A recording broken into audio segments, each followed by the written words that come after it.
중국 통신장비 업체 화웨이를 둘러싼 미중 갈등에 러시아가 가세했습니다.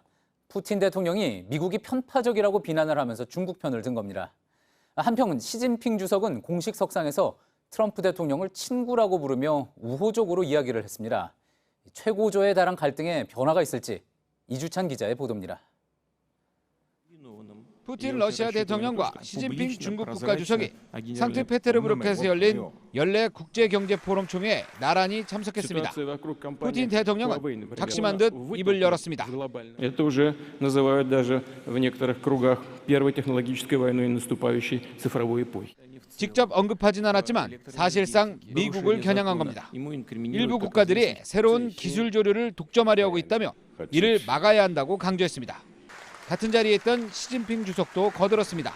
국제사회가 반글로벌화와 독점주의라는 새로운 도전에 직면해 있다고 했습니다. 하지만 시 주석은 트럼프 미국 대통령을 공개석상에서 처음으로 친구라고 불렀습니다. 갈등이 최고조에 달한 미중 무역 협상에 대해서도 타결 가능성을 시사했습니다. 我们的美国朋友，也不会希望看到也是我的朋友特朗普总统，我相信他也不愿意看到。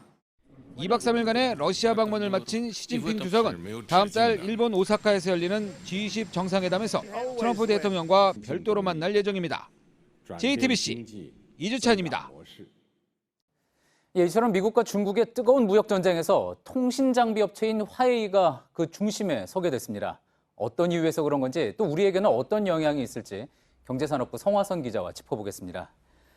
자, 성 기자, 우리도 결코 비껴갈 수 없는 문제라는 이야기, 그런 우려가 계속 나옵니다. 특히 또 해리스 주한 미국 대사가 화웨이와 관련한 발언을 내놨다고 하죠. 네, 그렇습니다. 해리스 주한 미국 대사가 화웨이와 관련해서 공개적인 발언을 계속하고 있습니다. 사실 화웨이라는 기업을 직접 언급하지는 않았습니다. 어떤 맥락이냐면요. 어제 열린 국방 군사 세미나에서는 5G 네트워크의 안보 영향을 미국이 우려하는 것은 당연하다 이렇게 말했습니다. 지난 5일에는 한국이 신뢰할 수 있는 5G 공급자를 선택해야 한다면서 사이버 보안은 동맹국 통신을 보호하기 위한 핵심이다 이렇게도 말했습니다. 하지만 맥락을 보면요. 한국도 화웨이 장비를 쓰지 마라 이런 의미로 보입니다.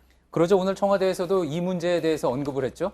그렇습니다. 청와대가 이 화웨이 문제와 관련해서 공식적으로 입장을 밝힌 것은 사실상 처음입니다.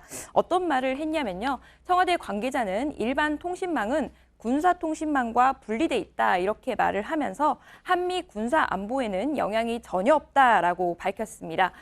또 국내에서는 5G의 화웨이 장비를 사용하는 것은 10%가 채 안 된다 이런 점도 강조했습니다. 예.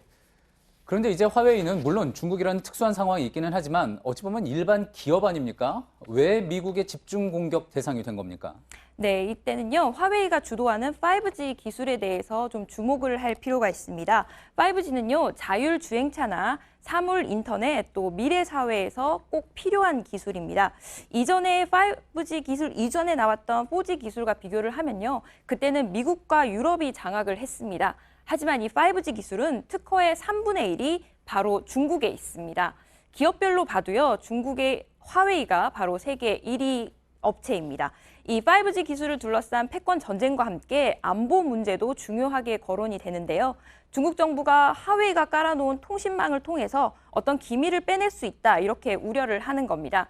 미국뿐 아니라 우리나라 같은 우방을 통해서도 가능하다는 게 그 우려 중 하나입니다. 그러다 보니까 세계적으로 이미 많은 기업들이 화웨이와 거래를 이미 끊었고 또 끊고 있죠. 그렇습니다. 이미 구글, 퀄컴 그리고 반도체 설계 업체인 ARM 같은 업체들은 이미 거래를 중단했습니다.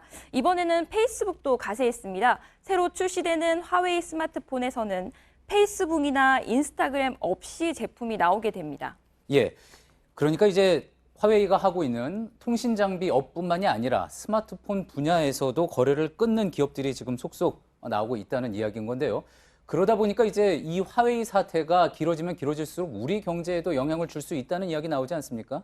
그렇습니다. 당장 화웨이에 반도체를 수출하고 있는 삼성전자나 SK하이닉스 같은 업체들이 타격을 받게 됩니다. 왜냐하면 이 화웨이의 미국 수출길이 막히기 때문인데요.